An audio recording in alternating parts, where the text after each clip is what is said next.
क्या आप जानते हैं हमारे देश में सीए लागू हो गया और क्या है सीए? अगर नहीं जानते तो आइए इसके बारे में विस्तार से बात करते हैं। 4 साल बाद सीए पूरी तरह से हमारे देश में लागू हो गया है। जैसा कि आप देख पा रहे हैं, ये अमित शाह जी ने ऑफिशियली ट्वीट किया है। इसका मतलब ये है, जो भी माइनॉरिटी से बिलोंग करता है, पाकिस्तान, बांग्लादेश और अफगानिस्तान से हमारे देश में आया है, उसको सिटीजनशिप मिल सकती है। आपको याद होगा 2019 में सीए को पास किया गया था, लेकिन कुछ कारणों की वजह से सीए के रूल पास नहीं हो पाए थे। लेकिन अब 2024 में सीए पूरी तरह से लागू हो गया है। जब सन 2019 में मोदी सरकार वापस से पावर में आई थी, तब उनका कहना था 31 दिसंबर 2024 तक जितने भी नॉन मुस्लिम लोग पाकिस्तान, बांग्लादेश और अफगानिस्तान से हमारे देश में आए हैं, उन्हें सीए के अंतर्गत सिटीजनशिप दी जाएगी। और नॉन मुस्लिम से उनका मतलब था सिख, जैन, हिंदू, क्रिश्चियन आदि थे, जो बांग्लादेश, पाकिस्तान और अफगानिस्तान में माइनॉरिटीज में रह रहे थे। उन लोगों पर वहां अत्याचार किया जा रहा था, इसलिए वो पाकिस्तान से, बांग्लादेश से और अफगानिस्तान से इंडिया में माइग्रेट हुए थे और उन्हें इंडिया की सिटीजनशिप चाहिए थी। और वो लोग काफी लंबे समय से सिटीजनशिप की मांग कर रहे थे। इसलिए सरकार ने इसमें एक बहुत इंपॉर्टेंट चेंज किया है। जैसा कि आपको पता होगा, सिटीजनशिप एक्ट 1955 में एक ऐसी कंडीशन थी जिसमें अगर कोई माइग्रेंट 11 साल तक इंडिया में रहता है तो उसको सिटीजनशिप दी जाती थी। लेकिन सरकार ने इसको घटाकर 5 वर्ष कर दिया है। ये कानून सन 2019 में पार्लियामेंट में पास कर दिया गया था और उस समय जो प्रेसिडेंट थे, श्री राम नाथ कोविंद जी, उन्होंने इस पर हस्ताक्षर करके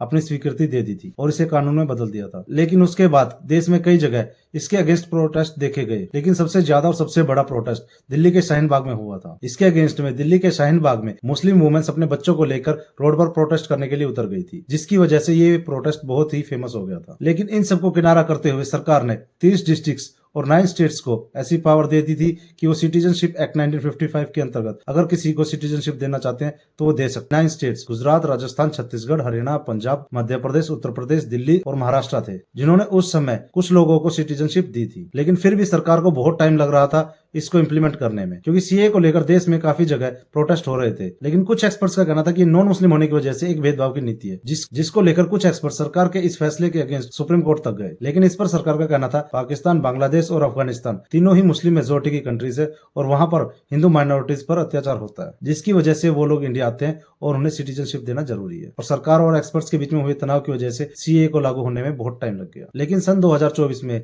सीए पूरी तरह से इंडिया में लागू हो चुका है और जितने भी नॉन मुस्लिम 31 दिसंबर 2014 तक पाकिस्तान, बांग्लादेश और अफगानिस्तान से हिंदुस्तान में आ चुके हैं और उनको 5 साल का समय हो चुका है और वो सब लोग सीए के अंतर्गत सिटीजनशिप के लिए अप्लाई कर सकते हैं। और उन सबको सिटीजनशिप अप्लाई करने के लिए ऑनलाइन पोर्टल पर अप्लाई करना होगा, जहां बड़ी संख्या में हुए बेसहारा और बेघर लोगों को इसका फायदा होने वाला है। वहीं इस पर सरकार का अलग रिएक्शन है। इस पर ममता बनर्जी का कहना है कि हम इसका विरोध करेंगे क्योंकि एक भेदभाव वाली नीति है, और उन्होंने तो साफ साफ कह दिया है कि हम फ्यूचर में भी कोई ऐसी भेदभाव वाली नीति आती है तो उसका भी विरोध करेंगे। और ममता बनर्जी के साथ साथ कांग्रेस भी इसको अपोज करने में लगी हुई है। लेकिन इस पर कांग्रेस का कहना है कि सरकार ने इसे इलेक्शन के टाइम पर इसलिए लागू किया ताकि वो इलेक्शन जीत सके और फिर से अपनी सरकार बना सके। लेकिन जो भी हो, जैसा भी हो, अब ये कानून लागू हो चुका है। मुझे तो ऐसा लगता है जितने भी non Muslim migrants Pakistan, Bangladesh और अफगानिस्तान से आए हैं, उन्हें अगर सिटीजनशिप मिल सकती है तो उन्हें लेनी चाहिए। और बाकी मैं आप लोगों पर छोड़ता हूँ कि आप लोगों का इस बारे में क्या सोचना है। क्या लोगों को सिटीजनशिप मिलनी चाहिए या नहीं मिलनी चाहिए, और मिलनी चाहिए तो किन लोगों को मिलनी चाहिए? क्या आप लोगों को भी यही लगता है कि जो नॉन मुस्लिम लोग पाकिस्तान, बांग्लादेश और अफगानिस्तान से आए हैं, उन्हें ये सिटीजनशिप मिलनी चाहिए और नहीं? इस बारे में अपनी राय जरूर दें।